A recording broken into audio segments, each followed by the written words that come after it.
Assalamualaikum warahmatullahi wabarakatuh. Kami dari kelompok 11 teori akuntansi akan menyampaikan hasil diskusi kami tentang laporan laba rugi atau beban. Pada kelompok 11 ini beranggotakan saya sendiri Abdul Haq NIM 19 1604 0070, kemudian Nia Jufri dengan NIM 19 1604 0071, kemudian Sarah Aulia dengan NIM 19 1604 0073. Baik, untuk yang A yaitu karakteristik biaya. Yang pertama, pengertian biaya. Biaya secara umum dapat dikatakan bahwa biaya yang telah dikorbankan untuk menciptakan pendapatan disebut biaya.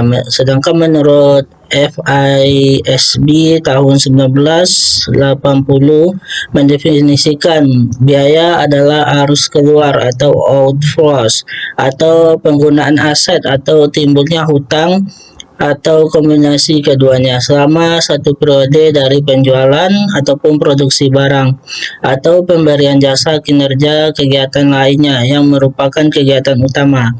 Yang kedua yaitu biaya dan rugi atau loss.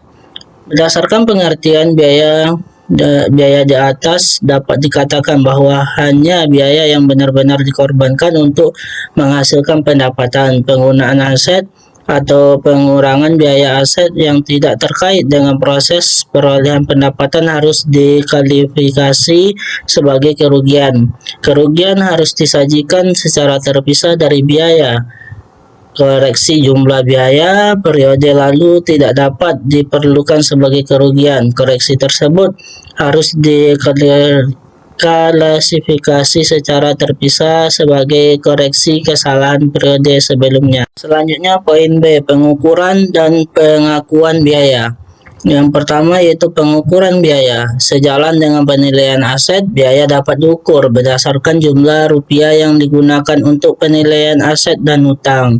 Oleh karena itu, pengukuran biaya dapat didasarkan kepada dua dasar. Yang pertama itu cost history dan cost pengganti. Cost history adalah sejumlah uang tunai atau ekuivalensnya yang dikorbankan untuk memperoleh aset. Pengukuran biaya atas dasar biaya histori dapat digunakan untuk jenis seperti gudang, peralatan, dan sebagainya. Yang kedua yaitu cost pengganti atau cost masuk terkini, menunjukkan jumlah nilai tukar rupiah yang harus dikorbankan sekarang oleh suatu entitas untuk memperoleh aset serupa dalam kondisi yang sama, misalnya penilaian persediaan. Kemudian yang ketiga yaitu setara kas atau cash equivalence, yaitu adalah jumlah rupiah tunai yang dapat direalisasikan dengan menjual setiap jenis aset di pasar bebas dalam kondisi normal perusahaan. Nilai ini biasanya didasarkan pada harga pasar yang tercatat dari barang-barang gratis serupa di bawah kondisi yang sama. Item aset berwujud biasanya menggunakan dasar penilaian ini.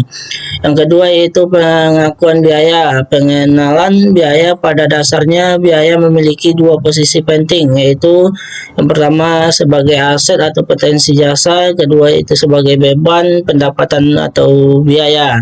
Ada juga masalah yang timbul sehubung dengan pemisahan biaya tersebut, yaitu yang pertama kriteria yang digunakan untuk menentukan cost tertentu yang harus dibebankan pada pendapatan periode berjalan.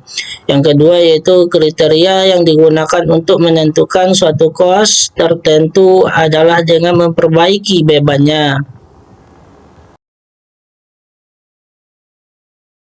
Baiklah, saya Syaraulia. Di sini saya akan melanjutkan presentasi dari Abdul Haq, yaitu poinnya C, tentang konsep penandingan atau juga disebut matching. Di sini saya akan menjelaskan apa itu konsep penandingan. Konsep penandingan adalah konsep yang dimaksudkan untuk mencari dasar hubungan yang tepat dan juga rasional antara pendapatan dan juga biaya. Pendapatan merupakan hasil yang dituju perusahaan, sementara biaya yang dikeluarkan untuk memperoleh pendapatan tersebut merupakan upaya yang dilakukan perusahaan. Konsep penandingan atau matching ini terbagi atas hubungan sebab akibat. dasar yang paling ideal untuk membandingkan biaya dengan pendapatan adalah hubungan sebab akibat. Meskipun dasar ini sulit untuk dibuktikan, namun atas dasar pengamatan yang dilakukan para akuntan menunjukkan bahwa barang dan jasa tertentu yang digunakan dalam proses produksi pada akhirnya akan membantu dalam proses menghasilkan pendapatan selama periode tertentu. Yang kedua yaitu alokasi sistematis dan juga rasional.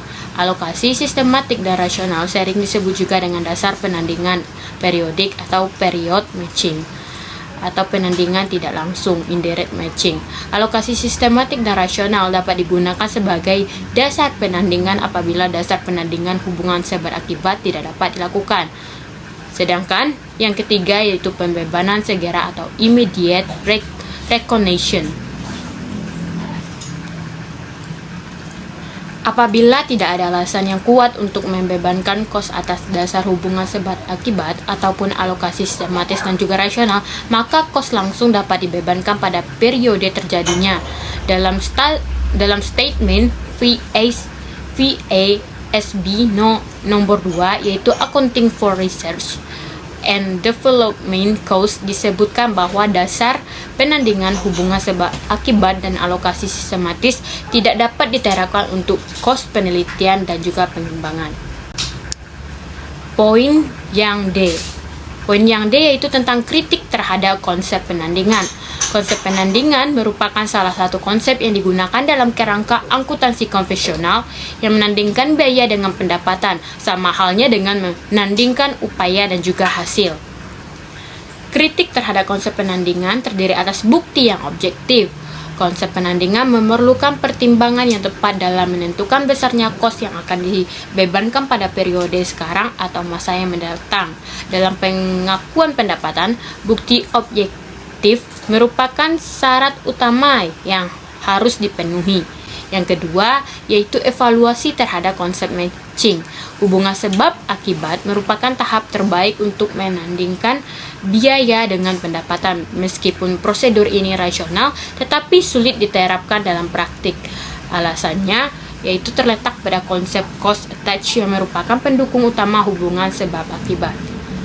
Baiklah, hanya itu yang dapat saya presentasikan. Selanjutnya dipresentasikan oleh Nia Jufri. Baik, selanjutnya yang E, contoh kasus. Perusahaan Antarjaya merupakan perusahaan pengiriman barang gudang dari distributor. Alat yang perusahaan gunakan untuk pengiriman adalah truk.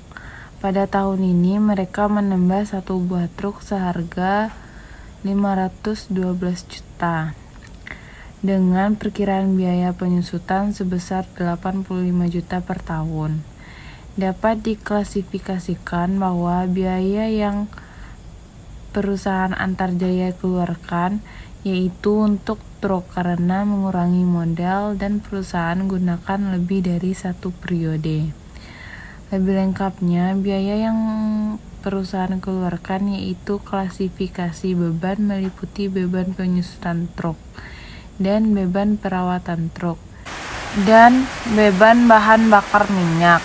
Sebab pengeluaran ini hanya mengurangi pendapatan dan tidak lebih dari satu periode. Jurnal umumnya yaitu beban, yaitu yang pertama beban penyusutan truk 85 juta di debit, akumulasi penyusutan truk 85 juta di kredit.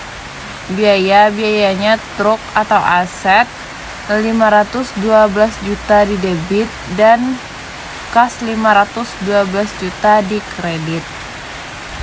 Sekian, terima kasih presentasi dari kami. Assalamualaikum warahmatullahi wabarakatuh.